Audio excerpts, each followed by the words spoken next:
You're on. All right, folks, we got Guadalcanal here by War Diary magazine. And of course, I'm going to ask her, Toots, what's the game's name? Let's see. Guadalcanal, the battle for Henderson Field, 1942-43. Have we ever watched a show on Guadalcanal? Probably. What series would that have been? I don't remember. The Pacific? Oh, yeah. And who's the big hero at Guadalcanal and wins the Medal of Honor? The only one I can think of is Audie Murphy. John Basilone. Oh, yeah, that was the side story. Audie Murphy's the 3ID boy. It's the only one I could come up All right. But, new game. Sent to us some time ago. We took a while to get around to doing anything with this one because there were some rules questions that it took a little while to get resolved. And of course, I didn't want to embarrass anyone by saying, hey, I don't have a clue here what's going on, because, well, that's embarrassing for everybody involved. So rather than do that, we took a little while to get to the game. And so here we are now. We have no family members that have been at Guadalcanal.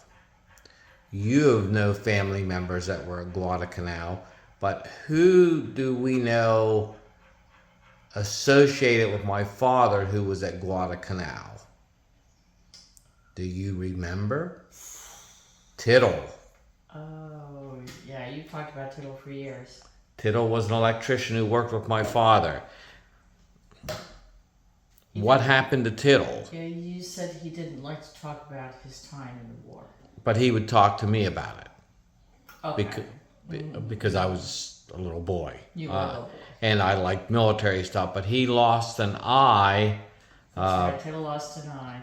Yeah. Allegedly to a Japanese sniper early on. And then whatever happened after that gets a little problematic. But because he lost an eye, he was probably out of the war at that point. So, all right, folks, we got this one started. We will be talking to you in a smidgen, won't we? And as always, we say... Bye-bye.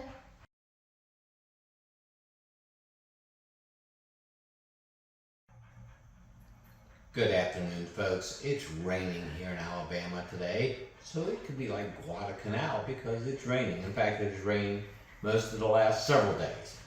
Rains a lot here right now. Not fussing, because last summer we had a drought.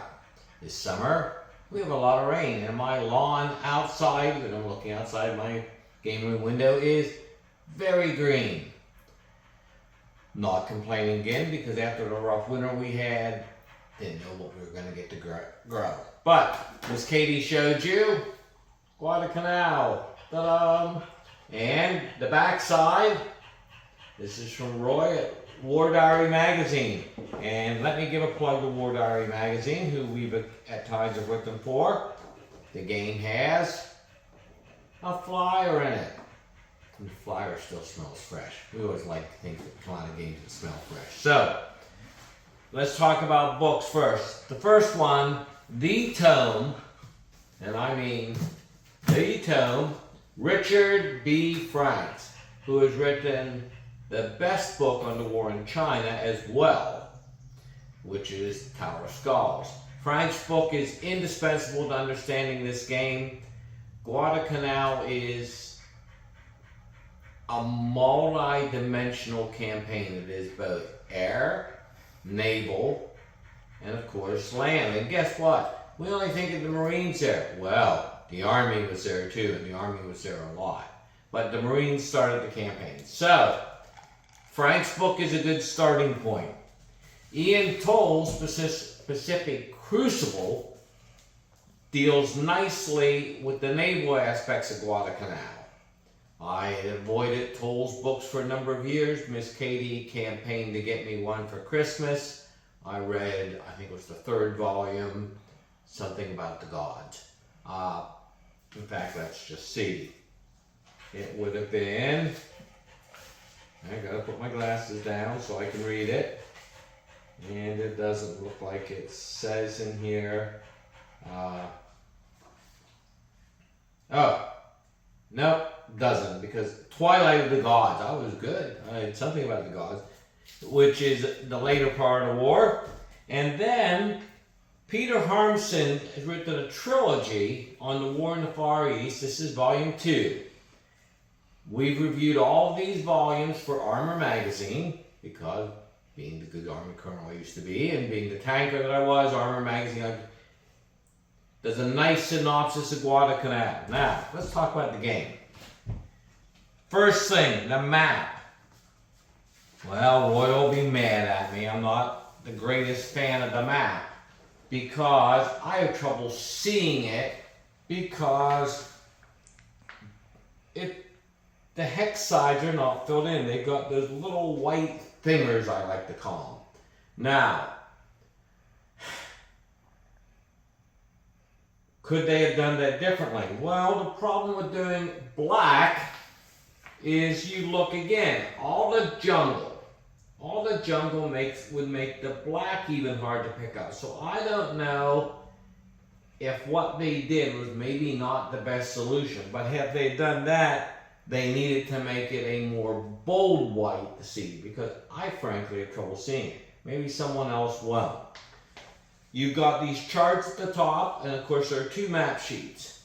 The top one is for turn, middle is artillery, and the other is supply, and the bottom is victory points. Most of your action will seemingly happen over here in terms of fighting, because what are we fighting for? Well, as Miss Katie talked about, we're fighting for Henderson Field. The other map sheet, and this almost reminds you of a North African game for as long as it is, because they didn't go very deep into it. This map sheet has charts on it.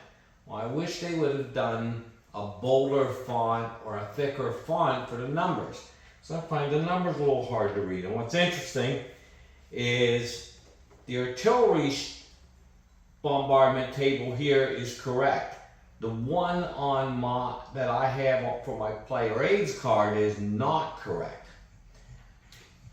This is due to it being, I think, according to Roy, either Roy or Mike Nagel, the developer, is I may have got an early copy where all the bugs were out. Okay, but it created real issues for me, because when I'm looking at the rule book and trying to make things work by looking at the tables and all, I'm going, well, the example doesn't work for artillery for the results, so what's right? I don't know what's right, I don't know what's wrong, I don't know which one is correct, I don't know if the numbers in the example in the rule book is correct, so it took us a while to get past that. And again, we wanted to be fair to them, and Mike was very good about my pedantic questions on this. But I also like over here, you've got, of course, Rabal, which is where the Japanese reinforcements are coming from. You've got the Rabal table, and then, of course, you've got, since this is an old remake, it's a remake of an old Avalon Hill game on Guadalcanal, they call it an attrition table rather than a combat table. Maybe instead of staying so faithful to the fidelity of it, Mike could have fooled around with a different CRT. Well, I don't know. There are only a small number of cards for the game. Well, I like the cards that have been put in because, 1, it's a small number. 2, they're good enough in terms of they will last through replay, but like, okay, flood times. No road movement is allowed on either side due to rough weather along the coast. Japanese, malaria spreads. These are easy to read. They're going to last well enough. And there aren't many of them. And when I went through them, most of them seemed to be able to repeat it through the game because they fit in terms of the historical aspects of the game. Now, there's an optional reinforcement setup chart. You may or may not use that. I probably won't. Attrition table with the terrain effects chart. Naval bombardment, which mattered a great deal at Guadalcanal. And here's the artillery table that does not match up with the one on the map. So make certain to look at your artillery tables to what versus what I have. Yours may be good, it may not be good, but the one on the map is the controlling one. But good card, sequence of play is here so that you don't have to look in the book for it. The highlight of the game, in terms of unboxing, are the counters. These remind me of either Good Victory Point games counters or White Dog game counters. And they smell nice, they're thick, and there are both Marine and American units. The most interesting aspect I found about this game, well, there are two. Sound like a Monty Python skit now. There's a thing called stealth movement. Well, stealth movement allows, particularly the Japanese player, the ability to stay hidden, but in a sense he doesn't move for some turns, and the longer he stays in stealth, the further he can move. That replicates the Japanese being able to move through the jungles, which is particularly what they had to do from October onward in their attempts to retake Henderson Field.